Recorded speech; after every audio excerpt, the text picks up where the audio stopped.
aventurier dont il a causé la ruine, monsieur Madeleine.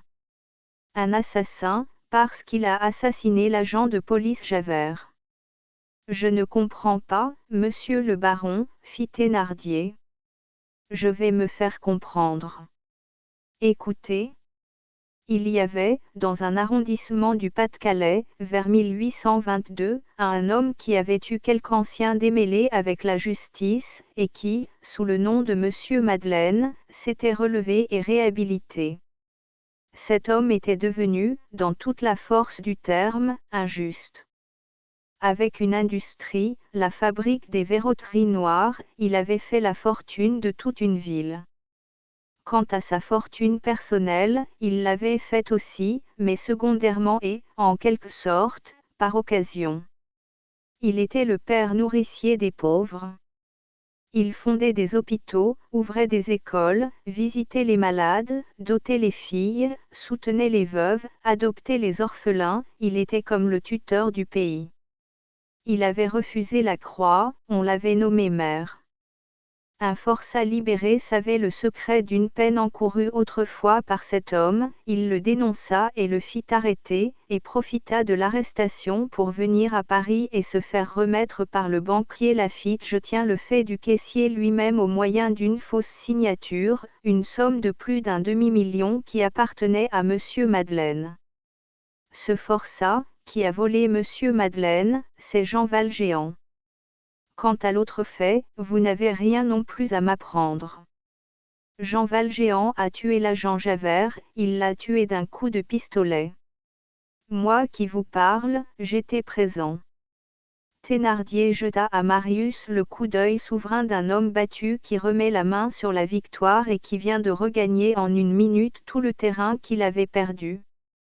Mais le sourire revint tout de suite, l'inférieur vis-à-vis du supérieur doit avoir le triomphe câlin, et Thénardier se borna à dire à Marius, « Monsieur le baron, nous faisons fausse route. » Et il souligna cette phrase en faisant faire à son trousseau de breloques un moulinet expressif.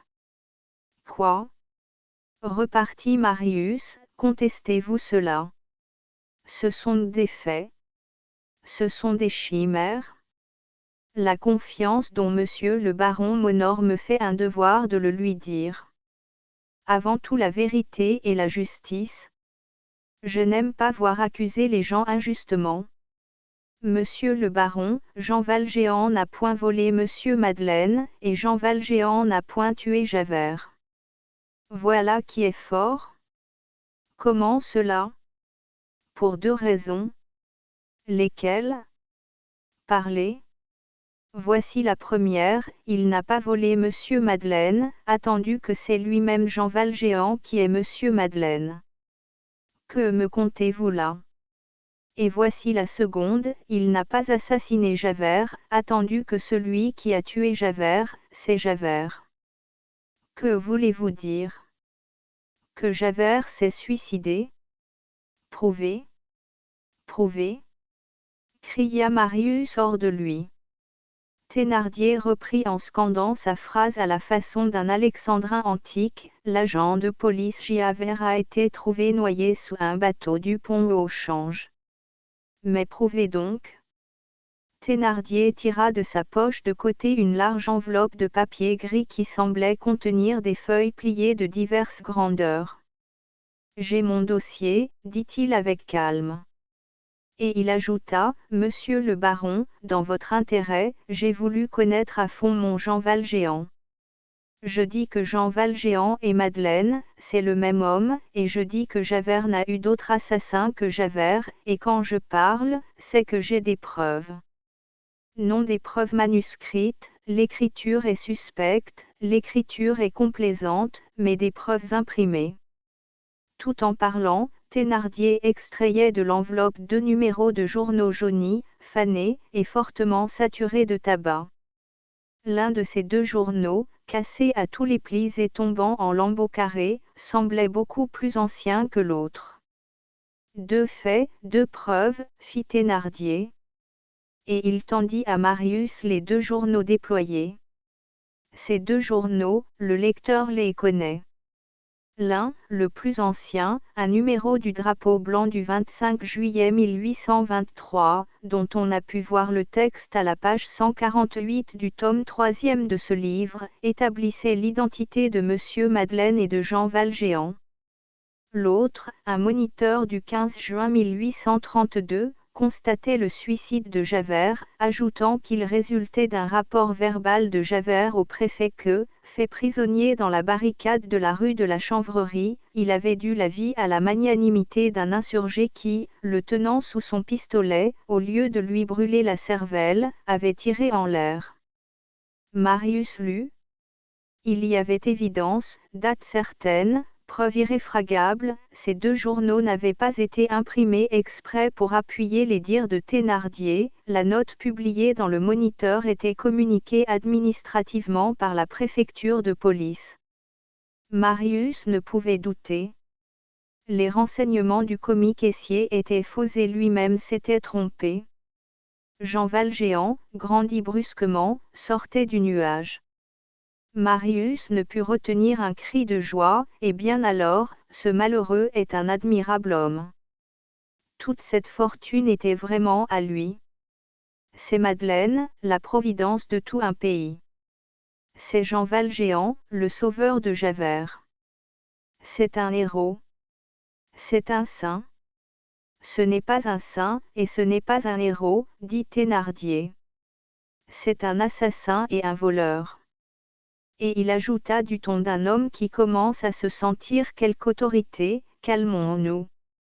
Voleur, assassin, ces mots que Marius croyait disparus, et qui revenaient, tombèrent sur lui comme une douche de glace. Encore, dit-il. Toujours, fit Thénardier. Jean Valjean n'a pas volé Madeleine, mais c'est un voleur. Il n'a pas tué Javert, mais c'est un meurtrier. Voulez-vous parler, reprit Marius, de ce misérable vol d'il y a 40 ans, expié, cela résulte de vos journaux mêmes, par toute une vie de repentir, d'abnégation et de vertu. Je dis assassinat et vol, monsieur le baron. Et je répète que je parle de faits actuels. Ce que j'ai à vous révéler est absolument inconnu. C'est de l'inédit. Et peut-être y trouverez-vous la source de la fortune habilement offerte par Jean Valjean à Madame la baronne. Je dis habilement, car, par une donation de ce genre, se glisser dans une honorable maison dont on partagera l'aisance, et, du même coup, cacher son crime, jouir de son vol, enfouir son nom, et se créer une famille, ce ne serait pas très maladroit. Je pourrais vous interrompre ici, observa Marius, mais continuez. Monsieur le baron, je vais vous dire tout, laissant la récompense à votre générosité. Ce secret vaut de l'or massif. Vous me direz, pourquoi ne t'es-tu pas adressé à Jean Valjean? Par une raison toute simple, je sais qu'il s'est dessaisi en votre faveur, et je trouve la combinaison ingénieuse, mais il n'a plus le sou, il me montrerait ses mains vides, et, puisque j'ai besoin de quelque argent pour mon voyage à la Joilla, je vous préfère, vous qui avez tout, à lui qui n'a rien. Je suis un peu fatigué, permettez-moi de prendre une chaise. Marius s'assit et lui fit signe de s'asseoir.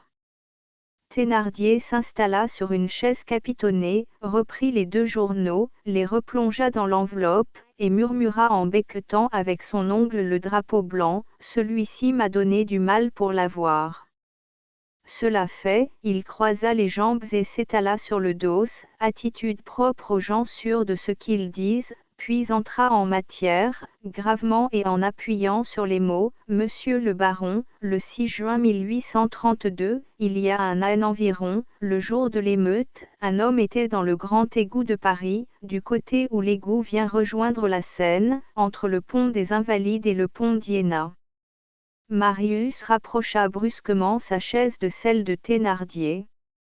Thénardier remarqua ce mouvement et continua avec la lenteur d'un orateur qui tient son interlocuteur et qui sent la palpitation de son adversaire sous ses paroles. Cet homme, forcé de se cacher, pour des raisons du reste étrangères à la politique, avait pris l'égout pour domicile et en avait une clé.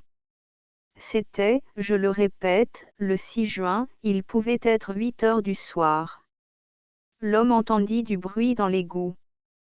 Très surpris, il se blottit, et guetta. C'était un bruit de pas, on marchait dans l'ombre, on venait de son côté. Chose étrange, il y avait dans l'égout un autre homme que lui. La grille de sortie de l'égout n'était pas loin. Un peu de lumière qui en venait lui permit de reconnaître le nouveau venu et de voir que cet homme portait quelque chose sur son dos. Il marchait courbé. L'homme qui marchait courbé était un ancien forçat, et ce qu'il traînait sur ses épaules était un cadavre. Flagrant délit d'assassinat, s'il en fut. Quant au vol, il va de soi, on ne tue pas un homme gratis.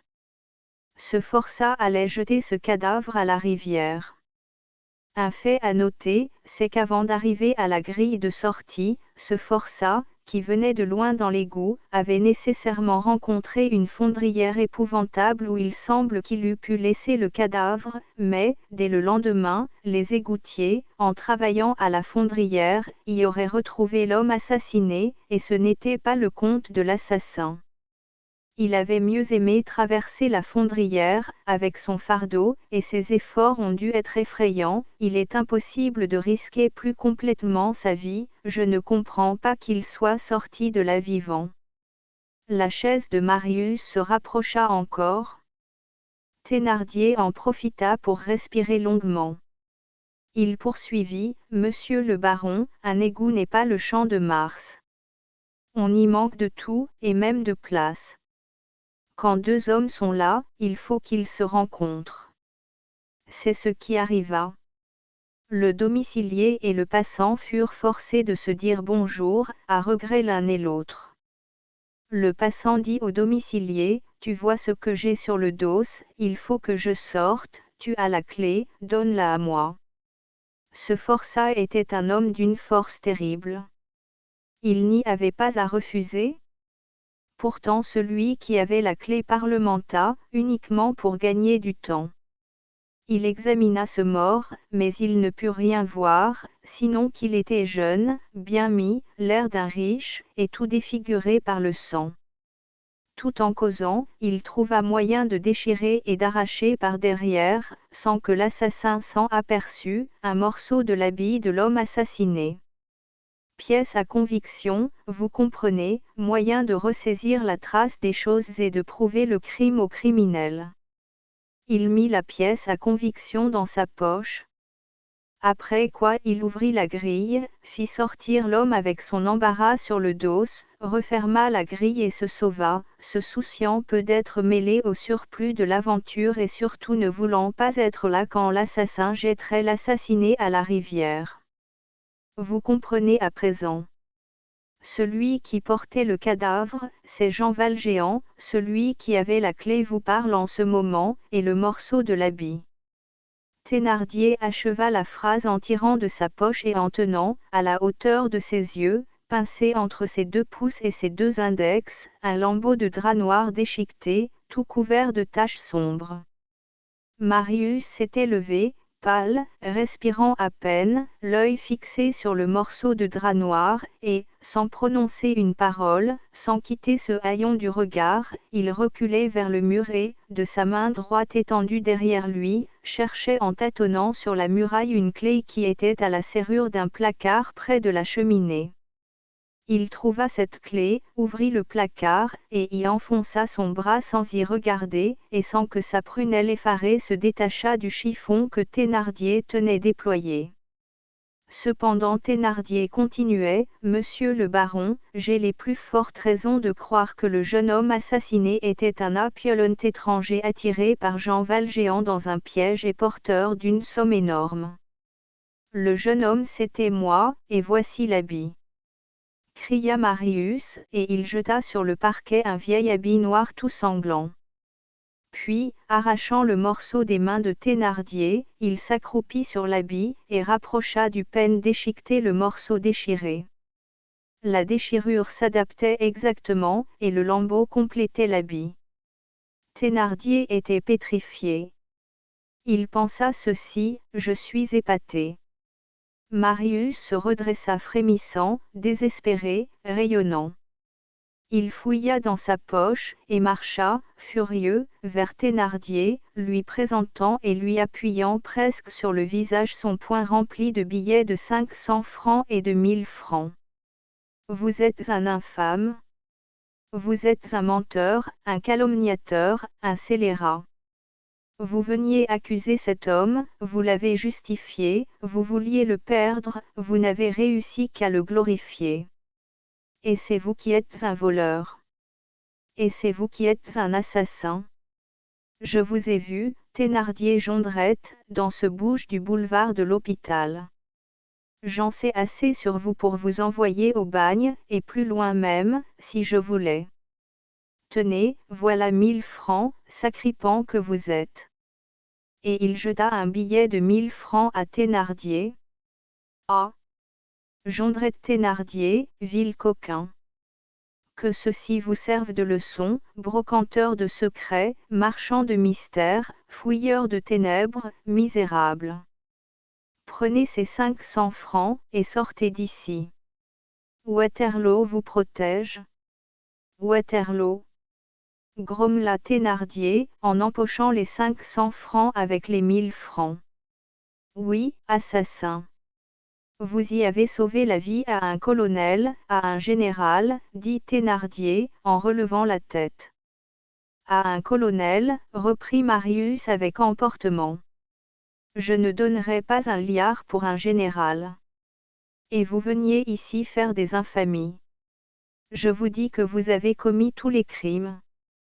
Partez. Disparaissez. Soyez heureux seulement, c'est tout ce que je désire. Ah! Monstre! Voilà encore 3000 francs. Prenez-les. Vous partirez dès demain, pour l'Amérique, avec votre fille, car votre femme est morte, abominable menteur. Je veillerai à votre départ, bandit, et je vous compterai à ce moment-là 20 000 francs. Allez vous faire pendre ailleurs. Monsieur le baron, répondit Thénardier en saluant jusqu'à terre, reconnaissance éternelle.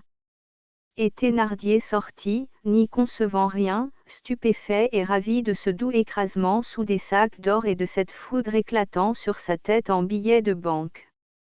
Foudroyé, il l'était, mais content aussi, et il eût été très fâché d'avoir un paratonnerre contre cette foudre-là. Finissons en tout de suite avec cet homme. 2 jours après les événements que nous racontons en ce moment, il partit, par les soins de Marius, pour l'Amérique, sous un faux nom, avec sa fille Azelma, munie d'une traite de 20 000 francs sur New York. La misère morale de Thénardier, ce bourgeois manqué, était irrémédiable, il fut en Amérique ce qu'il était en Europe. Le contact d'un méchant homme suffit quelquefois pour pourrir une bonne action et pour en faire sortir une chose mauvaise. Avec l'argent de Marius, Thénardier se fit négrier. Dès que Thénardier fut dehors, Marius courut au jardin où Quincette se promenait encore. « Quincette! Quincette !» cria-t-il. « Viens! Viens vite! Partons! Basque, un fiacre! Quincette, viens! Ah! Mon Dieu! C'est lui qui m'avait sauvé la vie! Ne perdons pas une minute! Mets ton châle! » Quincette le crut fou, et obéit. Il ne respirait pas, il mettait la main sur son cœur pour en comprimer les battements. Il allait et venait à grands pas, il embrassait Quincette. « Ah! Quincette! Je suis un malheureux, disait-il. » Marius était éperdu. Il commençait à entrevoir dans ce Jean Valjean on ne sait quelle haute et sombre figure. Une vertu inouïe lui apparaissait, suprême et douce, humble dans son immensité. Le forçat se transfigurait en Christ. Marius avait l'éblouissement de ce prodige. Il ne savait pas au juste ce qu'il voyait, mais c'était grand. En un instant, un fiacre fut devant la porte. Marius y fit monter Quincette et s'y élança. Cocher, dit-il, rue de l'Homme Armé, numéro 7. Le fiacre partit. Ah! Quel bonheur, fit Quincette, rue de l'Homme Armé. Je n'osais plus t'en parler. Nous allons voir monsieur Jean. Ton père, Quincette. Ton père plus que jamais. Quincette, je devine. Tu m'as dit que tu n'avais jamais reçu la lettre que je t'avais envoyée par Gavroche. Elle sera tombée dans ses mains. Quincette, il est allé à la barricade, pour me sauver. Comme c'est son besoin d'être un ange, en passant, il en a sauvé d'autres, il a sauvé Javert. Il m'a tiré de ce gouffre pour me donner à toi. Il m'a porté sur son dos dans cet effroyable égout. Ah! Je suis un monstrueux ingrat. Quincette, après avoir été ta providence, il a été la mienne. Figure-toi qu'il y avait une fondrière épouvantable, à s'y noyer 100 fois, à se noyer dans la boue, Quincette. Il me l'a fait traverser. J'étais évanouie, je ne voyais rien, je n'entendais rien, je ne pouvais rien savoir de ma propre aventure. Nous allons le ramener, le prendre avec nous, qu'il le veuille ou non, il ne nous quittera plus. Pourvu qu'il soit chez lui. Pourvu que nous le trouvions. Je passerai le reste de ma vie à le vénérer. Oui, ce doit être cela, vois-tu, Quincette. C'est à lui que Gavroche aura remis ma lettre. Tout s'explique. Tu comprends? Quincette ne comprenait pas un mot. Tu as raison, lui dit-elle. Cependant le fiacre roulait. Chapitre 5 Nuit derrière laquelle il y a le jour. Au coup qu'il entendit frapper à sa porte, Jean Valjean se retourna. Entrez, dit-il faiblement. La porte s'ouvrit. Quincette et Marius parurent. Quincette se précipita dans la chambre. Marius resta sur le seuil, debout, appuyé contre le montant de la porte. Quincette, dit Jean Valjean, et il se dressa sur sa chaise, les bras ouverts et tremblants, hagard, livide, sinistre, une joie immense dans les yeux. Quincette, suffoquée d'émotion, tomba sur la poitrine de Jean Valjean. Père, dit-elle. Jean Valjean, bouleversé, bégayait, Quincette. Elle? Vous, madame? C'est toi? Ah mon Dieu! Et, serré dans les bras de Quincette, il s'écria, c'est toi? Tu es là? Tu me pardonnes donc? Marius, baissant les paupières pour empêcher ses larmes de couler, fit un pas et murmura entre ses lèvres contractées convulsivement pour arrêter les sanglots, mon père. Et vous aussi, vous me pardonnez, dit Jean Valjean. Marius ne put trouver une parole, et Jean Valjean ajouta, merci. Quincette arracha son châle et jeta son chapeau sur le lit. Cela me gêne, dit-elle. Et, s'asseyant sur les genoux du vieillard, elle écarta ses cheveux blancs d'un mouvement adorable, et lui baisa le front. Jean Valjean se laissait faire, égaré. Quincette, qui ne comprenait que très confusément, redoublait ses caresses, comme si elle voulait payer la dette de Marius. Jean Valjean balbutiait, comme on est bête. Je croyais que je ne la verrais plus. Figurez-vous, monsieur Pontmercy, qu'au moment où vous êtes entré, je me disais, c'est fini.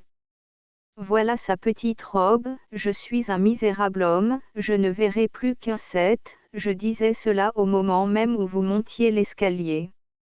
Étais-je idiot? Voilà comme on est idiot. Mais on compte sans le bon Dieu.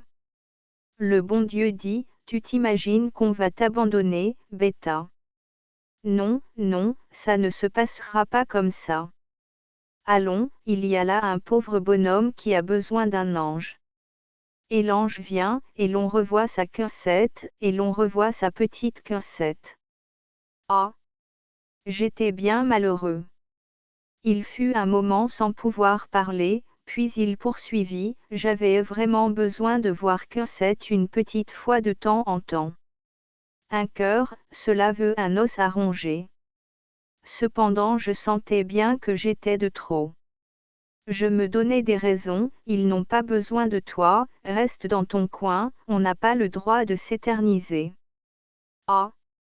Dieu béni, je la revois. Sais-tu, Cosette, que ton mari est très beau? Ah! Tu as un joli col brodé, à la bonne heure. J'aime ce dessin-là. C'est ton mari qui l'a choisi, n'est-ce pas? Et puis, il te faudra des cachemires. Monsieur Pontmercy, laissez-moi la tutoyer. Ce n'est pas pour longtemps. Et Cosette reprenait, quelle méchanceté de nous avoir laissés comme cela. Où êtes-vous donc allé? Pourquoi avez-vous été si longtemps? Autrefois vos voyages ne duraient pas plus de 3 ou 4 jours. J'ai envoyé Nicolette, on répondait toujours, il est absent. Depuis quand êtes-vous revenu? Pourquoi ne pas nous l'avoir fait savoir? Savez-vous que vous êtes très changé? Ah! Le vilain père? Il a été malade, et nous ne l'avons pas su. Tiens, Marius, tâte sa main comme elle est froide. Ainsi vous voilà. Monsieur Pontmercy, vous me pardonnez. Répéta Jean Valjean. À ce mot, que Jean Valjean venait de redire, tout ce qui se gonflait dans le cœur de Marius trouva une issue, il éclata, Cosette, entends-tu? Il en est là. Il me demande pardon. Et sais-tu ce qu'il m'a fait, Cosette? Il m'a sauvé la vie. Il a fait plus. Il t'a donné à moi. Et après m'avoir sauvé et après t'avoir donné à moi, Cosette, qu'a-t-il fait de lui-même? Il s'est sacrifié. Voilà l'homme. Et, à moi l'ingrat, à moi l'oublieux, à moi l'impitoyable, à moi le coupable, il me dit, merci. Cosette, toute ma vie passée aux pieds de cet homme, ce sera trop peu. Cette barricade, cet égout, cette fournaise, ce cloaque, il a tout traversé pour moi, pour toi, Cosette. Il m'a emporté à travers toutes les morts qu'il écartait de moi et qu'il acceptait pour lui. Tous les querigeuses, toutes les vertus, tous les héroïsmes, toutes les saintetés, il les a. Cosette, cet homme-là, c'est l'ange. Chut! Chut, dit tout bas Jean Valjean. Pourquoi dire tout cela? Mais vous, s'écria Marius avec une colère où il y avait de la vénération, pourquoi ne l'avez-vous pas dit? C'est votre faute aussi. Vous sauvez la vie aux gens, et vous le leur cachez. Vous faites plus, sous prétexte de vous démasquer, vous vous calomniez. C'est affreux. J'ai dit la vérité, répondit Jean Valjean. Non, reprit Marius, la vérité, c'est toute la vérité, et vous ne l'avez pas dite. Vous étiez monsieur Madeleine, pourquoi ne pas l'avoir dit? Vous aviez sauvé Javert, pourquoi ne pas l'avoir dit? Je vous devais la vie, pourquoi ne pas l'avoir dit? Parce que je pensais comme vous. Je trouvais que vous aviez raison. Il fallait que je m'en allasse. Si vous aviez su cette affaire de l'égout, vous m'auriez fait rester près de vous. Je devais donc me taire. Si j'avais parlé, cela aurait tout gêné. Gêné quoi? Gêné qui? Repartit Marius. Est-ce que vous croyez que vous allez rester ici? Nous vous emmenons. Ah! Mon Dieu! Quand je pense que c'est par hasard que j'ai appris tout cela. Nous vous emmenons. Vous faites partie de nous-mêmes. Vous êtes son père et le mien. Vous ne passerez pas dans cette affreuse maison un jour de plus. Ne vous figurez pas que vous serez demain ici. Demain, dit Jean Valjean, je ne serai pas ici, mais je ne serai pas chez vous. Que voulez-vous dire, répliqua Marius.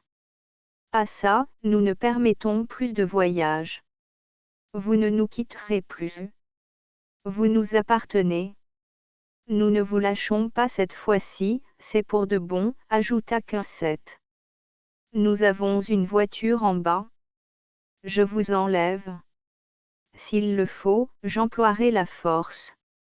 Et, riant, elle fit le geste de soulever le vieillard dans ses bras. Il y a toujours votre chambre dans notre maison, poursuivit-elle. Si vous saviez comme le jardin est joli dans ce moment-ci. Les azalées y viennent très bien. Les allées sont sablées avec du sable de rivière, il y a de petits coquillages violets. Vous mangerez de mes fraises? C'est moi qui les arrose. Et plus de madame, et plus de monsieur Jean, nous sommes en République, tout le monde se dit tu, n'est-ce pas, Marius? Le programme est changé. Si vous saviez, père, j'ai eu un chagrin, il y avait un rouge-gorge qui avait fait son nid dans un trou du mur, un horrible chat me l'a mangé. Mon pauvre joli petit rouge-gorge qui mettait sa tête à sa fenêtre et qui me regardait. Jean ait pleuré. J'aurais tué le chat. Mais maintenant personne ne pleure plus. Tout le monde rit, tout le monde est heureux.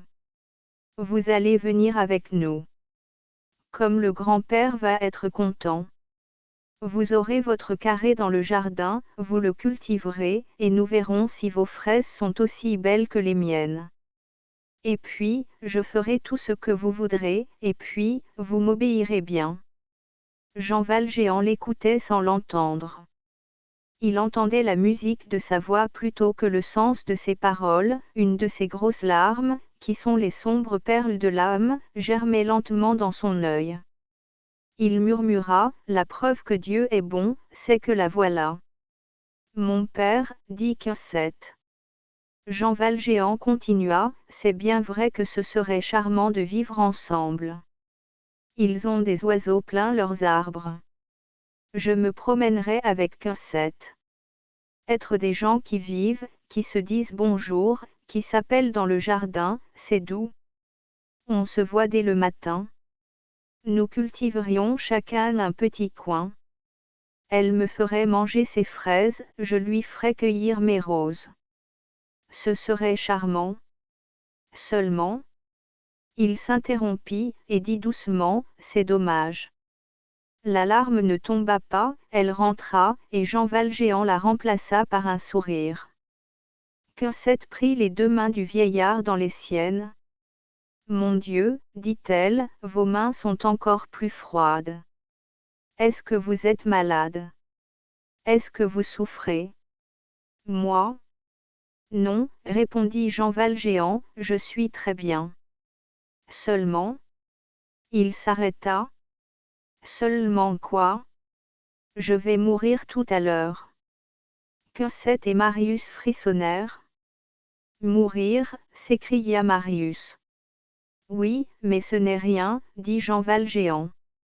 Il respira, sourit, et reprit, Quincette, tu me parlais, continue, parle encore, ton petit rouge-gorge est donc mort, parle, que j'entende ta voix. Marius pétrifié regardait le vieillard. Quincette poussa un cri déchirant. Père? Mon père? Vous vivrez?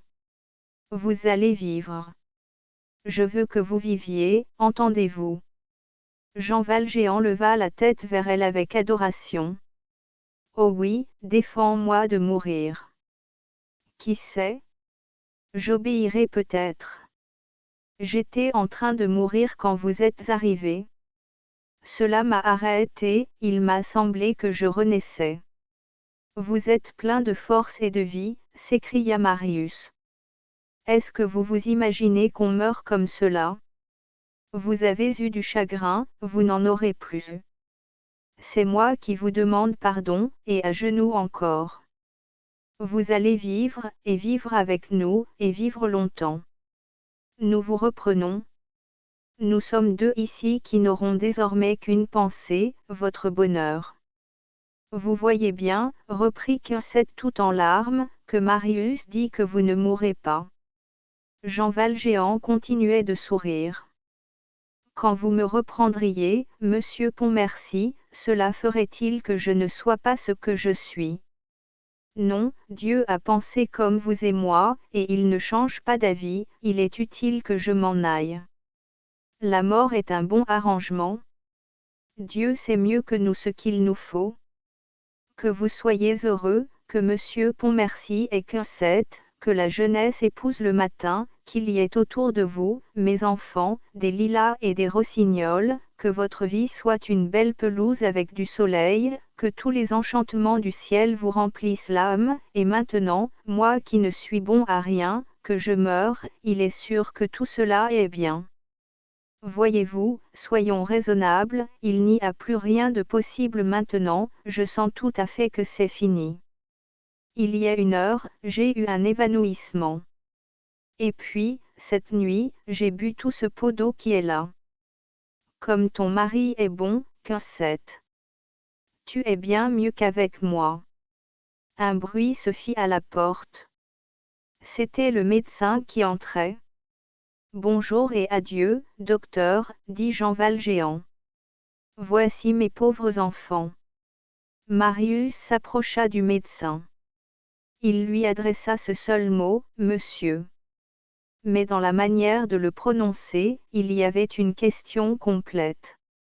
Le médecin répondit à la question par un coup d'œil expressif.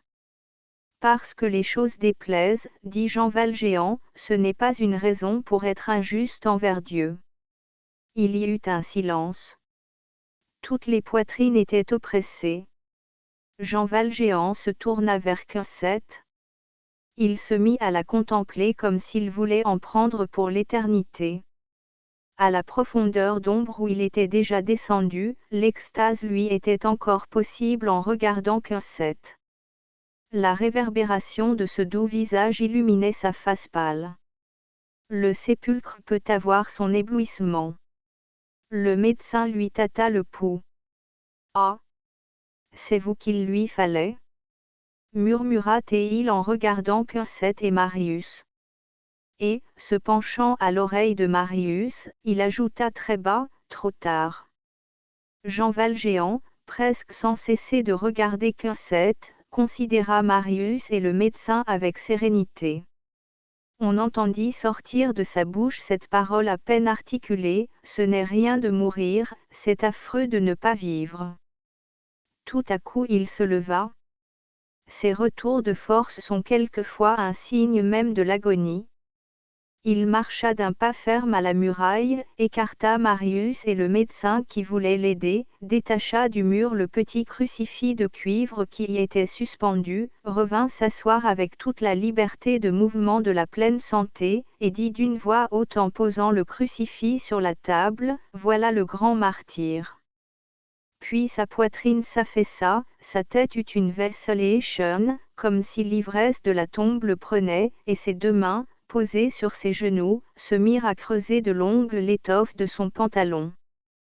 Quinzette lui soutenait les épaules, et sanglotait, et tâchait de lui parler sans pouvoir y parvenir. On distinguait, parmi les mots mêlés à cette salive lugubre qui accompagne les larmes, des paroles comme celle-ci, « Père, ne nous quittez pas.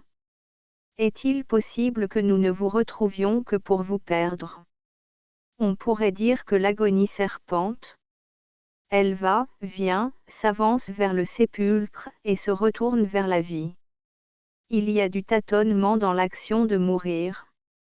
Jean Valjean, après cette demi-syncope, se raffermit, secoua son front comme pour en faire tomber les ténèbres, et redevint presque pleinement lucide.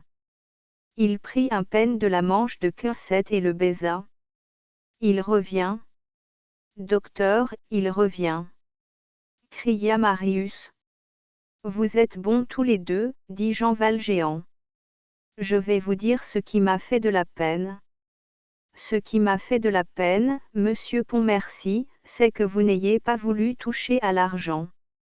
Cet argent-là est bien à votre femme.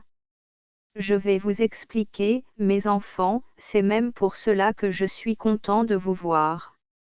Le jet noir vient d'Angleterre, le jet blanc vient de Norvège. Tout ceci est dans le papier que voilà, que vous lirez. Pour les bracelets, j'ai inventé de remplacer les coulants en tôle soudée par des coulants en tôle rapprochée. C'est plus joli, meilleur, et moins cher. Vous comprenez tout l'argent qu'on peut gagner? La fortune de Quinset est donc bien à elle. Je vous donne ces détails-là pour que vous ayez l'esprit en repos. La portière était montée et regardait par la porte entrebâillée. Le médecin la congédia, mais il ne put empêcher qu'avant de disparaître cette bonne femme zélée ne cria au mourant, « Voulez-vous un prêtre ?» Jean et un, répondit Jean Valjean. Et, du doigt, il sembla désigner un point au-dessus de sa tête où l'on eût dit qu'il voyait quelqu'un. Il est probable que l'évêque en effet assistait à cette agonie. Quinset, doucement, lui glissa un oreiller sous les reins. Jean Valjean reprit, « Monsieur Pontmercy, n'ayez pas de crainte, je vous en conjure. Les 600 000 francs sont bien à Quinset. J'aurais donc perdu ma vie si vous n'en jouissiez pas. Nous étions parvenus à faire très bien cette verroterie-là. Nous rivalisions avec ce qu'on appelle les bijoux de Berlin. Par exemple, on ne peut pas égaler le verre noir d'Allemagne. Une grosse, qui contient 1200 grains très bien taillés, ne coûte que 3 francs. Quand un être qui nous est cher va mourir, on le regarde avec un regard qui se cramponne à lui et qui voudrait le retenir. Tous deux, muets d'angoisse, ne sachant que dire à la mort, désespérés et tremblants, étaient debout devant lui, Quinset donnant la main à Marius. D'instant en instant, Jean Valjean déclinait. Il baissait, il se rapprochait de l'horizon sombre. Son souffle était devenu intermittent, un peu de râle l'entrecoupait. Il avait de la peine à déplacer son avant-bras, ses pieds avaient perdu tout mouvement, et en même temps que la misère des membres et l'accablement du corps croissaient, toute la majesté de l'âme montait et se déployait sur son front.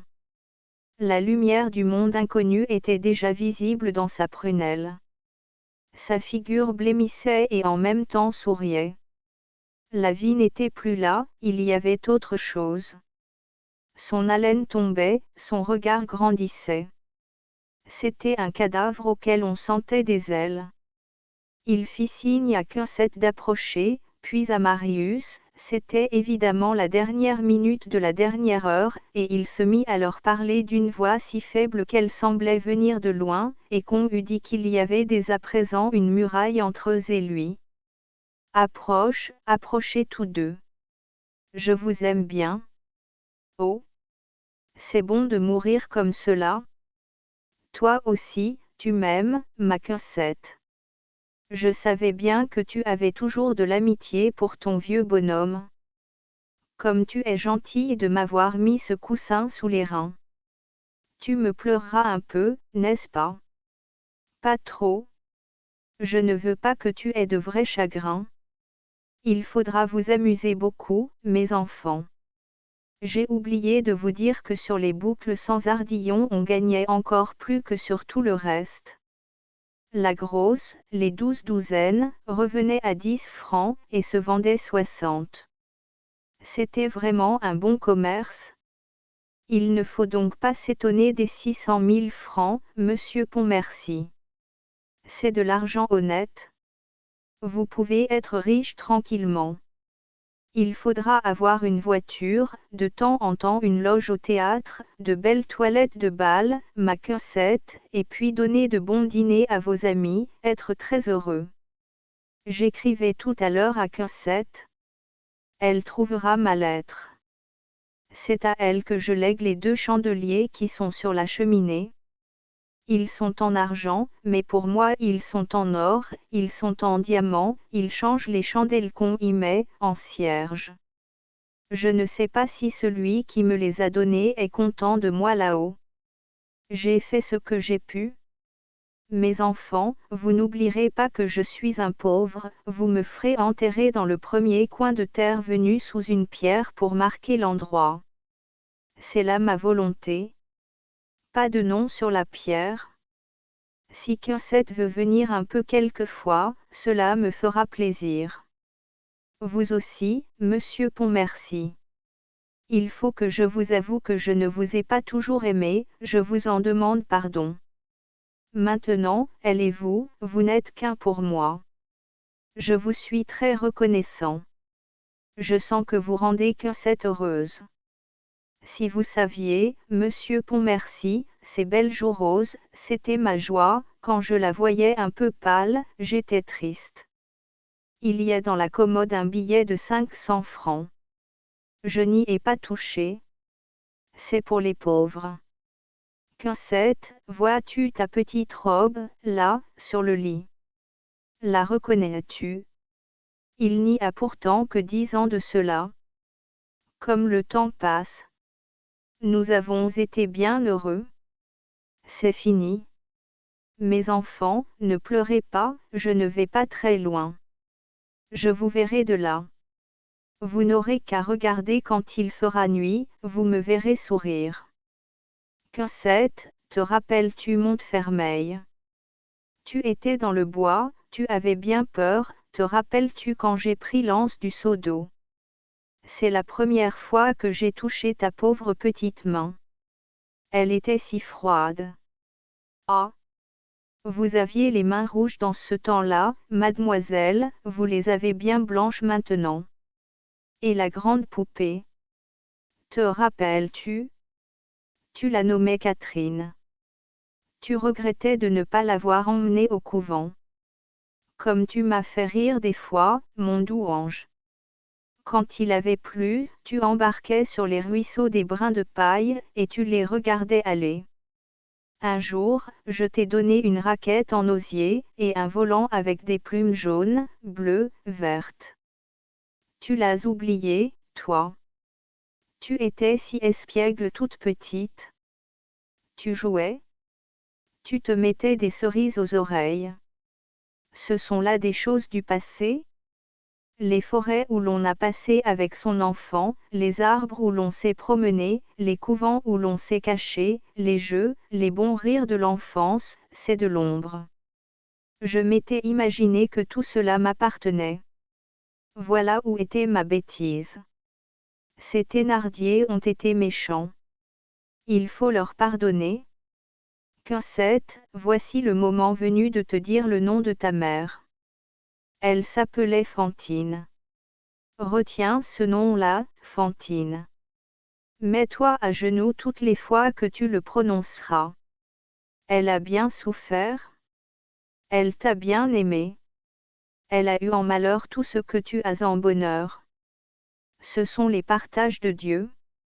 Il est là-haut, il nous voit tout, et il sait ce qu'il fait au milieu de ces grandes étoiles.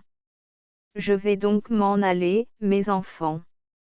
Aimez-vous bien toujours? Il n'y a guère autre chose que cela dans le monde, s'aimer. Vous penserez quelquefois au pauvre vieux qui est mort ici? Oh ma Quincette! Ce n'est pas ma faute, va, si je ne t'ai pas vu tous ces temps-ci, cela me fendait le cœur, j'allais jusqu'au coin de ta rue, je devais faire un drôle d'effet aux gens qui me voyaient passer, j'étais comme fou, une fois je suis sorti sans chapeau. Mes enfants, voici que je ne vois plus très clair, j'avais encore des choses à dire, mais c'est égal. Pensez un peu à moi. Vous êtes des êtres bénis. Je ne sais pas ce que j'ai, je vois de la lumière. Approchez encore. Je meurs heureux. Donnez-moi vos chères têtes bien aimées, que je mette mes mains dessus. Quincette et Marius tombèrent à genoux, éperdus, étouffés de larmes, chacun sur une des mains de Jean Valjean. Ses mains augustes ne remuaient plus. Il était renversé en arrière, la lueur des 2 chandeliers l'éclairait, sa face blanche regardait le ciel, il laissait Quincette et Marius couvrir ses mains de baisers, il était mort. La nuit était sans étoiles et profondément obscure. Sans doute, dans l'ombre, quelque ange immense était debout, les ailes déployées, attendant l'âme. Chapitre Si l'herbe cache et la pluie efface. Il y a, au cimetière du Père-Lachaise, aux environs de la fosse commune, loin du quartier élégant de cette ville des sépulcres, loin de tous ces tombeaux de fantaisie qui étalent en présence de l'éternité les hideuses modes de la mort, dans un angle désert, le long d'un vieux mur, sous un grand if auquel grimpent les liserons, parmi les chiens-dents et les mousses, une pierre. Cette pierre n'est pas plus exempte que les autres des lèpres du temps, de la moisissure, du lichen, et des fientes d'oiseaux. L'eau la verdit, l'air la noircit. Elle n'est voisine d'aucun sentier, et l'on n'aime pas aller de ce côté-là, parce que l'herbe est haute et qu'on a tout de suite les pieds mouillés. Quand il y a un peu de soleil, les lézards y viennent. Il y a, tout autour, un frémissement de folles avoines. Au printemps, les fauvettes chantent dans l'arbre. Cette pierre est toute nue. On a songé en la taillant qu'au nécessaire de la tombe, et l'on n'a pris d'autre soin que de faire cette pierre assez longue et assez étroite pour couvrir un homme. On n'y lit aucun nom. Seulement, voilà de cela bien des années déjà, une main y a écrit au crayon ces 4 vers qui sont devenus peu à peu lisables sous la pluie et la poussière, et qui probablement sont aujourd'hui effacés. Il dort. Quoique le sort fût pour lui bien étrange, il vivait. Il mourut quand il n'eut plus son ange, la chose simplement d'elle-même arriva, comme la nuit se fait lorsque le jour s'en va. Astérisque astérisque astérisque End of the Project Gutenberg e-book Les Misérables tome V, Jean Valjean astérisque astérisque astérisque Updated editions will replace the previous one. The all editions will be renamed. Creating the works from print editions not protected by US copyright law means that no one owns a United States copyright in these works, so the Foundation, and you, can copy and distribute it in the United States without permission and without paying copyright royalty. Special rule, set forth in the general terms of use part of this license, apply to copying and distributing Project Gutenberg symbol marque commerciale electronic works to protect the Project Gutenberg symbol marque commerciale concept and trademark.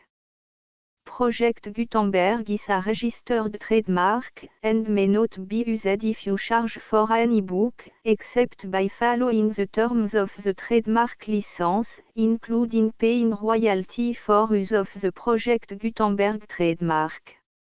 If you do not charge anything for copy of this e-book, complying with the trademark license is very easy.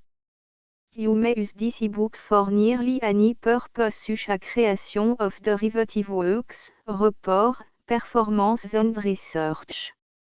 Project Gutenberg e-books may be modified and printed and given away. You may do practically anything in the United States with e-books not protected by US copyright law. Redistribution is subject to the trademark license, especially commercial redistribution.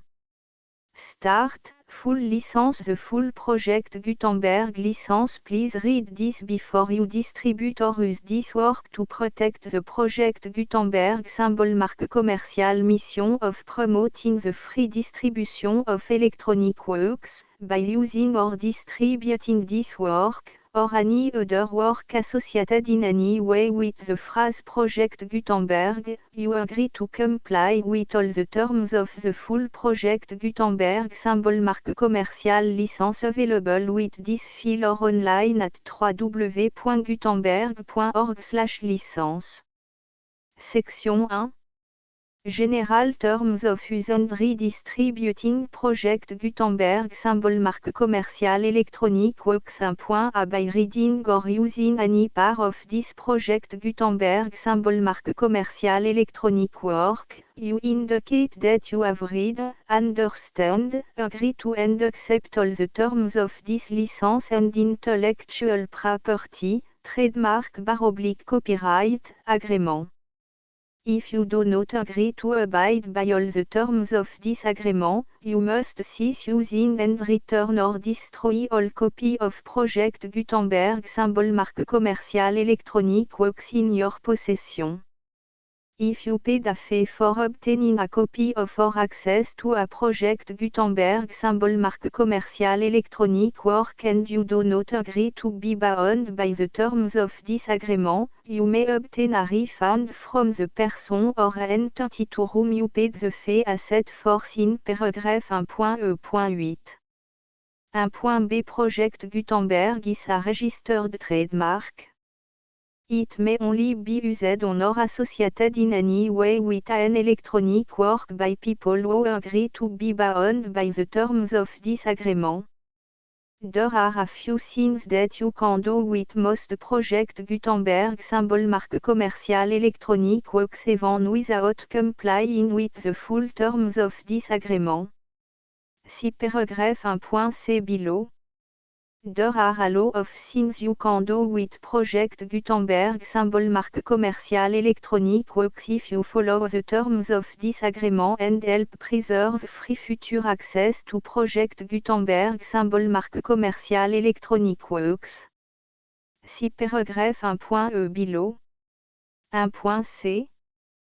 The Project Gutenberg Literary Archive Foundation, the Foundation or PGLAF, owns a compilation copyright in the collection of Project Gutenberg symbol marque commerciale électronique works. Nearly all the individual works in the collection are in the public domain in the United States. If an individual work is unprotected by copyright law in the United States and you are located in the United States, we do not claim a right to prevent you from copying, distributing, performing, displaying or creating derivative works based on the work alone as all references to Project Gutenberg are removed. Of course, we hope that you will support the Project Gutenberg symbol marque commerciale mission of promoting free access to electronic works by freely sharing Project Gutenberg symbol marque commerciale works in compliance with the terms of this agreement for keeping the Project Gutenberg symbol marque commerciale name associated with the work. You can easily comply with the terms of this agreement by keeping this work in the same format with its attached full Project Gutenberg symbol marque commerciale license when you share it without charge with others. 1.d. The copyright laws of the place where you are located also govern what you can do with this work. Copyright laws in most countries are in a constant state of change. If you are outside the United States, check the laws of your country in addition to the terms of this agreement before downloading, copying, displaying, performing, distributing or creating derivative works based on this work or any other Project Gutenberg symbol marque commerciale work.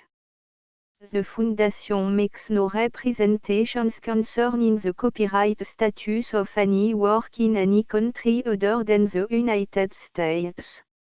1.e Unless you have removed all references to Project Gutenberg. 1.e.1. The following sentence, with active links to, or other immediate access to, the full Project Gutenberg symbol marque commerciale license must appear prominently whenever any copy of a Project Gutenberg symbol marque commerciale work, any work on which the phrase Project Gutenberg appears, or with which the phrase Project Gutenberg is associated, is accessed, displayed, performed, viewed, copied or distributed. This e-book is for the use of anyone anywhere in the United States and most other parts of the world at no cost and with almost no restriction whatsoever. You may copy it, give it away or reuse it under the terms of the Project Gutenberg license included with this e-book or online at www.gutenberg.org. If you are not located in the United States, you will have to check the laws of the country where you are located before using this ebook. 1.e.2 If an individual project Gutenberg symbol marque commercial electronic work is derived from texts not protected by US copyright law, does not contain a notice indicating that it is posted with permission of the copyright holder, the work can be copied and distributed to anyone in the United States without paying any fees or charge. If you are redistributing or providing access to a work with the phrase Project Gutenberg associated with or appearing on the work, you must comply either with the requirements of paragraphs 1.e.1 through 1.e.7 or obtain permission for the use of the work and the Project Gutenberg symbol marque commercial trademark as set forth in paragraphs 1.e.8 or 1.e.9. 1.e.3 If an individual project Gutenberg symbol marque commercial electronic work is posted with the permission of the copyright holder, your use and distribution must comply with both paragraphs 1.e.1 through 1.e.7 and any additional terms imposed by the copyright holder. Additional terms will be linked to the Project Gutenberg symbol marque commercial license for all works posted with the permission of the copyright holder found at the beginning of this work. 1.e.4 Do not unlink or detach or remove the full Project Gutenberg symbol marque commercial license terms from this work, or any file containing a part of this work or any other work associated with Project Gutenberg symbol marque commercial.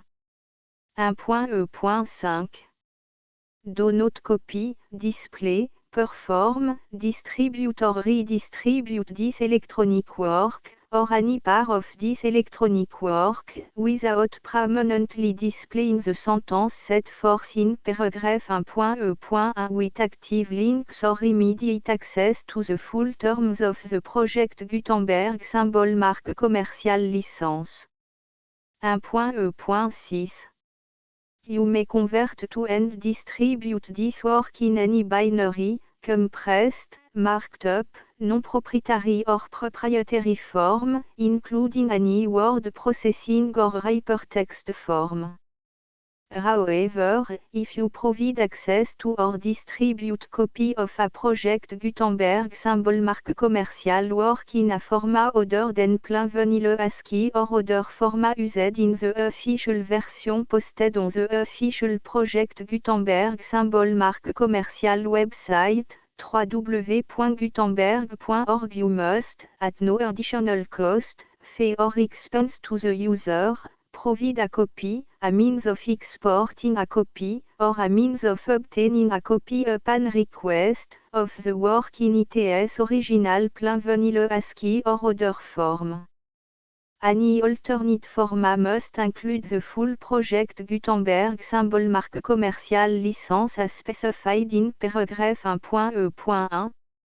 1.e.7 Do not charge a fee for access to, viewing, displaying, performing, copying or distributing any Project Gutenberg symbol marque commercial works unless you comply with paragraph 1.e.8 or 1.e.9. 1.e.8 You may charge a reasonable fee for copy of or providing access to or distributing Project Gutenberg symbol marque commercial electronic works provided that, you pay a royalty fee of 20% of the gross profit you derive from the use of Project Gutenberg symbol marque commercial works calculated using the method you already use to calculate your applicable tax. The fee is owed to the owner of the Project Gutenberg symbol marque commercial trademark, BU et HAS agreed to donate royalty under this paragraph to the Project Gutenberg Literary Archive Foundation. Royalty payment must be paid within 60 days following each date on which you prepare, or are legally required to prepare, your periodic tax returns. Royalty payment should be clearly marked as sent to the Project Gutenberg Literary Archive Foundation at the address specified in Section 4, Information about donation to the Project Gutenberg Literary Archive Foundation. You provide a full refund of any money paid by a user who notifies you in writing, or by email, within 30 days of receipt that is / does not agree to the terms of the full Project Gutenberg symbol mark commercial license. You must require such a user to return or destroy all copy of the works possessed in a physical medium and discontinue all use of and all access to other copy of Project Gutenberg symbol mark commercial works. You provide, in accordance with paragraph 1.f.3, a full refund of any money paid for a work or a replacement copy, if a defect in the electronic work is discovered and reported to you within 90 days of receipt of the work. You comply with all other terms of this agreement for free distribution of Project Gutenberg symbol mark commercial works. 1.e.9. If you wish to charge a fee or distribute a Project Gutenberg symbol mark commercial electronic work or group of works on different terms than are set forth in this agreement, you must obtain permission in writing from the Project Gutenberg Literary Archive Foundation, the manager of the Project Gutenberg symbol mark commercial trademark. Contact the Foundation as set forth in Section 3 below. 1.f1.f.1 Project Gutenberg volunteers and employees expend considerable effort to identify, do copyright research on, transcribe and proofread works not protected by US copyright law in creating the Project Gutenberg symbol mark commercial collection. Despite these efforts, Project Gutenberg symbol mark commercial electronic works, and the medium on which they may be stored, may contain defects such as, but not limited to, incomplete, inaccurate or corrupt data, transcription errors, a copyright or other intellectual property infringement, a defective or damaged disk or other medium, a computer virus, or computer code that damage or cannot be read by your equipment.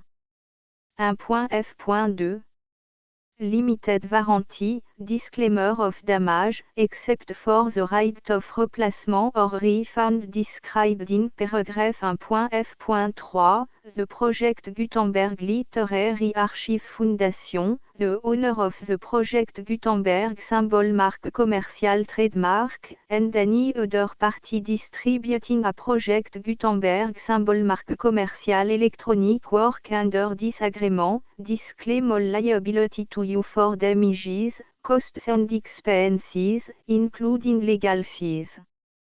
You agree that you have no remedy for negligence, strict liability, breach of warranty or breach of contract except those provided in paragraph 1.f.3.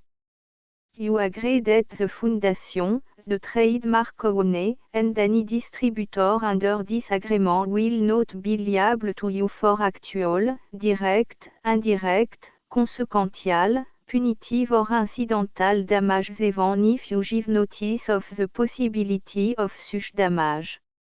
1.f.3 Limited right of replacement or refund, if you discover a defect in this electronic work within 90 days of receiving it, you can receive a refund of the money, if any, you paid for it by sending a written explanation to the person you received the work from. If you received the work on a physical medium, you must return the medium with your written explanation. The person or entity that provided you with the defective work may elect to provide a replacement copy in lieu of a refund. If you receive the work electronically, the person or entity providing it to you may choose to give you a second opportunity to receive the work electronically in lieu of a refund. If the second copy is also defective, you may demand a refund in writing without further opportunities to fix the problem. 1.f.4 Except for the limited right of replacement or refund set forth in paragraph 1.f.3, this work is provided to you as, with no other warranties of any kind, express or imply, including but not limited to warranties of merchantability or fitness for any purpose. 1.f.5 Some states do not allow disclaimers of certain implied warranties or the exclusion or limitation of certain type of damages. If any disclaimer or limitation set forth in this agreement violates the law of the state applicable to this agreement, the agreement shall be interpreted to make the maximum disclaimer or limitation permitted by the applicable state law. The invalidity or unenforceability of any provision of this agreement shall not void the remaining provision. 1.f.6 Indemnity, you agree to indemnify and hold the foundation, the trademark owner, any agent or employee of the foundation, anyone providing copy of Project Gutenberg symbol marque commercial electronic works in accordance with this agreement, and any volunteers associated with the production, promotion and distribution of Project Gutenberg symbol marque commercial electronic works, harmless from all liability, costs and expenses, including legal fees, that arise directly or indirectly from any of the following which you do or cause to occur. A. Distribution of this or any Project Gutenberg symbol marque commercial work. B. Alteration, modification, or addition or deletions to any Project Gutenberg symbol marque commercial work. And C. Any defective cause. Section 2. Information about the mission of Project Gutenberg symbol marque commercial. Project Gutenberg symbol marque commercial is synonymous with the free distribution of electronic works in format readable by the widest variety of computer including obsolete, old, middle-aged and new computer. It exists because of the effort of hundreds of volunteers and donations from people in all walks of life. Volunteers and financial support to provide volunteers with the assistance they need are critical to reaching Project Gutenberg symbol marque commercial's goals and ensuring that the Project Gutenberg symbol marque commercial collection will remain freely available for generations to come. In 2001, the Project Gutenberg Literary Archive Foundation was created to provide a secure and permanent future for Project Gutenberg symbol marque commercial and future generations. To learn more about the Project Gutenberg Literary Archive Foundation and how your efforts and donations can help, see section 3 and 4 and the Foundation information page at www.gutenberg.org. Section 3. Information about the Project Gutenberg Literary Archive Foundation. The Project Gutenberg Literary Archive Foundation is a non-profit 501, c3, educational corporation organized under the laws of the state of Mississippi and granted tax-exempt status by the Internal Revenue Service. The Foundation SEIN or Federal Tax Identification Number is 64 à 6 221 541. Contribution to the Project Gutenberg Literary Archive Foundation are tax deductible to the full extent permitted by U.S. federal laws and your state's laws. The Foundation's business office is located at 809 North 1500 West, Salt Lake City, U84 116, 801, 596 à 1887. Email contact links and up-to-date contact information can be found at the Foundation's website and official page at www.gutenberg.org/contact section 4.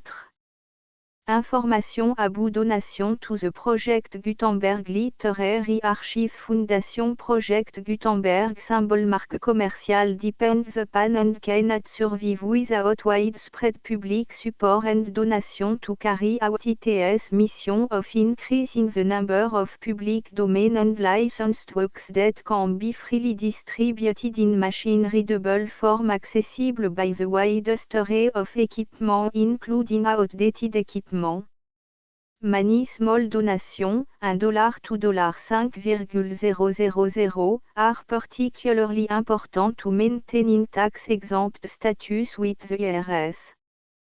The Foundation is committed to complying with the laws regulating charities and charitable donations in all 50 states of the United States. Compliance requirements are not uniform and it takes a considerable effort, much paperwork and money fees to meet and keep up with these requirements. We do not solicit donations in locations where we have not received written confirmation of compliance. To send donation or determine the status of compliance for any particular state, visit www.gutenberg.org/donate. While we cannot and do not solicit contributions from states where we have not met the solicitation requirements, we know of no prohibition against accepting unsolicited donations from donors in such states who approach us with offers to donate. International donations are gratefully accepted, but we cannot make any statements concerning tax treatment of donations received from outside the United States. US laws alone swamp for small staff. Please check the Project Gutenberg web page for current donation methods and addresses. Donations are accepted in a number of other ways including checks, online payments and credit card donations. To donate, please visit www.gutenberg.org/donate. Section 5. Général information about Project Gutenberg symbol marque commerciale électronique works. Professor Michael S. R. was the originator of the Project Gutenberg symbol marque commerciale concept of a library of electronic works that could be freely shared with anyone. For 40 years, he produced and distributed Project Gutenberg symbol marque commerciale ebooks with only a loose network of volunteer support. Project Gutenberg symbol marque commerciale ebooks are often created from several printed editions, all of which are confirmed and not protected by copyright in the US unless a copyright notice is included. Thus, we do not necessarily keep ebooks in compliance with any particular paper edition. Most people start at our website which has the main page search facility, www.gutenberg.org.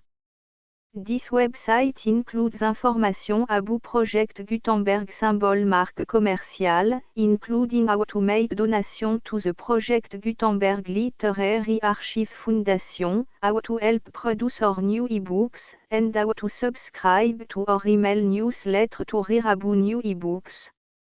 Les Misérables. Victor Hugo. Tom V. Jean Valjean, 1862. Table des matières. Livre 1er. La guerre entre quatre murs. Chapitre 1. La charybde du faubourg Saint-Antoine et la Scylla du faubourg du Temple. Chapitre 2. Que faire dans l'abîme à moins que l'on ne cause. Chapitre 3. Éclaircissement et assombrissement. Chapitre 4. 5 de moins. un de plus. Chapitre 5 Quel horizon on voit du haut de la barricade. Chapitre 6 Marius Agar, Javert laconique. Chapitre 7 La situation s'aggrave. Chapitre 8 Les artilleurs se font prendre au sérieux. Chapitre 9 Emploi de ce vieux talent de braconnier et de ce coup de fusil infaillible qui a influé sur la condamnation 1796. Chapitre 10 Aurore. Chapitre 11 Le coup de fusil qui ne manque rien et qui ne tue personne. Chapitre 12 Le désordre partisan de l'ordre. Chapitre 13 Lueur qui passe. Chapitre 14 Où on lira le nom de la maîtresse d'Enjolras. Chapitre 15 Gavroche dehors. Chapitre 16 Comment de frère on devient père. Chapitre 17 Mortu pater filium moriturum expecta. Chapitre 18 Le vautour devenu proie. Chapitre 19 Jean Valjean se venge. Chapitre XX Les morts ont raison et les vivants n'ont pas tort. Chapitre XX Les héros. Chapitre XX pied à pied. Chapitre Tpsie au reste à jeûne et Piladivre. Chapitre Tpsif prisonnier. Livre 2 L'intestin de Léviathan. Chapitre 1 La terre appauvrie par la mer. Chapitre 2 L'histoire ancienne de l'égout. Chapitre 3 Brunes eaux. Chapitre 4 Détails ignorés. Chapitre 5 Progrès actuels. Chapitre 6 Progrès futurs. Livre 3 La boue, Mélam. Chapitre 1 Le cloaque et ses surprises. Chapitre 2 Explications. Chapitre 3 L'homme filé. Chapitre 4 Lui aussi porte sa croix. Chapitre 5 Pour le sable comme pour la femme il y a une finesse qui est perfidie. Chapitre 6 Le fantis. Chapitre 7 Quelquefois on échoue ou l'on croit débarquer. Chapitre 8 Le peine de l'habit déchiré. Chapitre 9 Marius fait l'effet d'être mort à quelqu'un qui s'y connaît. Chapitre 10 Rentrée de l'enfant prodigue de sa vie. Chapitre 11 Ébranlement dans l'absolu. Chapitre 12 L'aïeul. Livre 4 Javert déraillé. Chapitre 1 Javert déraillé. Livre 5 Le petit-fils et le grand-père. Chapitre 1 Où l'on revoit l'arbre à l'emplâtre de zinc. Chapitre 2 Marius, en sortant de la guerre civile, s'apprête à la guerre domestique. Chapitre 3 Marius attaque. Chapitre 4 Mademoiselle Gillet-Normand finit par ne plus trouver mauvais que Monsieur Fauchelevent soit entré avec quelque chose sous le bras. Chapitre 5 Déposez plutôt votre argent dans telle forêt que chez tel notaire. Chapitre 6 Les deux vieillards font tout, chacun à leur façon, pour que Cosette soit heureuse. Chapitre 7 Les effets de rêve mêlés au bonheur. Chapitre 8 Deux hommes impossibles à retrouver. Livre 6 La nuit blanche. Chapitre 1 Le 16 février 1833. Chapitre 2 Jean Valjean a toujours son bras en écharpe. Chapitre 3 L'inséparable. Chapitre 4 Immortal Jécure. Livre 7 La dernière gorgée du calice. Chapitre 1 Le 7e cercle et le 8e ciel. Chapitre 2 Les obscurités que peut contenir une révélation. Livre 8 La décroissance crépusculaire. Chapitre 1 La chambre d'en bas. Chapitre 2 Autres pas en arrière. Chapitre 3 Ils se souviennent du jardin de la rue Plumet. Chapitre 4 L'attraction et l'extinction. Livre 9 Suprême ombre, suprême aurore. Chapitre 1 Pitié pour les malheureux, mais indulgence pour les heureux. Chapitre 2 Dernière palpitation de la lampe sans huile. Chapitre 3 Une plume pèse à qui soulever la charrette. Fauchelevent. Chapitre 4 Bouteille d'encre qui ne réussit qu'à blanchir. Chapitre 5 Nuit derrière laquelle il y a le jour. Chapitre 6 L'herbe cache et la pluie efface. The Full Project Gutenberg licence